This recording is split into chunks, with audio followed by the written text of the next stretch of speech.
That number today, what do you make of it? There are 6,000 less jobs, but still not as high as what most people and economists had predicted. Yeah, all the Treasury forecast, it falls. Unemployment rate was forecast to be higher than it is now. And we're pleased, of course. 780,000 new jobs since the election of the Albanese government, the record for any government in a 2-year period or less. So we're very happy that we're seeing people employed. The economy's ticking over well. Inflation is moderating, and that's a good thing. And of course, we want to make sure that we continue to deliver to Australians, including providing cost of living, easing cost of living pressures where we can. And of course, right now, Kieran, we're in the process, the Treasurer and the Finance Minister and others are in the process of forming the next budget to be announced in a month. And a lot of work's being obviously put into that so that we can continue to manage the economy well. Is it possible that you can get that soft landing where unemployment stays at these really record lows, but inflation does get back into the target band? I think there are indicators showing the economy softening. Ultimately, it's up to the Reserve Bank to make a decision in relation to rates. However, I'm sure they'll be considering that. There are signs of the economy softening, but again, we welcome any unemployment figure in our circumstances where we have a 3 in front of it is a good thing. We want to see people gainfully employed.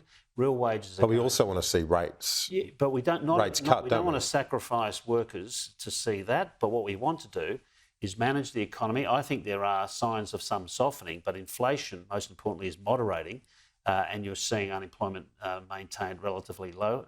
That's good. And ultimately, the Reserve Bank will make the decision in relation to rates.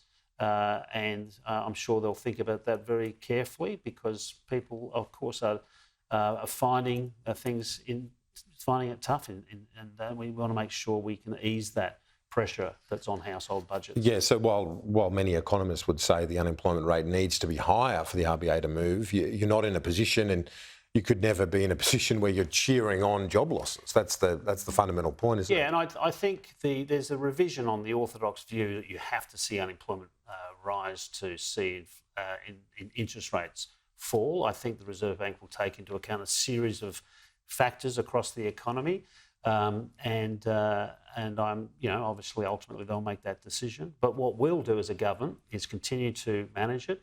Obviously, we believe that surplus is within our reach, but it's something that's not easy. We've delivered the first surplus in this country in 15 years.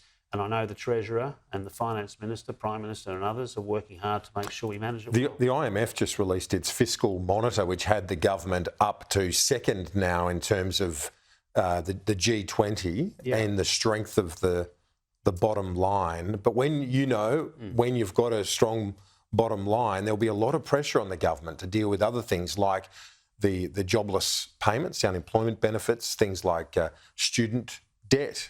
Those matters. There'll be pressure on the government to say, do more on cost of living, particularly those with the least. There's always pressure on governments, understandably for people who might be doing it tough, but we weigh up everything in the national interest. And for example, I think we've done well in providing relief, whether it's been energy price relief, whether it's been cheaper medicines, fee-free TAFE. In my portfolio, we've removed cost barriers to education and training.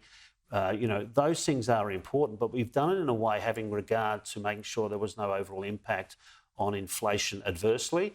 And I think we've managed that well. And as you say, the IMF has come out and said we've moved from 14th to 2nd amongst G20 countries in terms of managing the budget. That was because of the $100 billion turnaround at the last budget. Things are not as I think things are tough and challenging, but I do think we're working well to continue to manage the economy. But the IMF is also warning about nations like ours so dependent on China to continue to shore up your balance, the bottom line of the budget, because if China goes off, which is a real chance that will continue over the next 12 to 24 months, the government needs to have that in place for a rainy day, a bit of a buffer. And we take into account all of those things, the effects on revenue, the impact on decisions we make that may impact on inflation. All of those things are taken into account. And of course, in a month's time, you'll see us deliver a budget, and I think we'll do very well. I know you've got to get a plane. We'll let you go. Minister for Skills and Training, Brendan O'Connor. Appreciate it. Thanks, Kieran.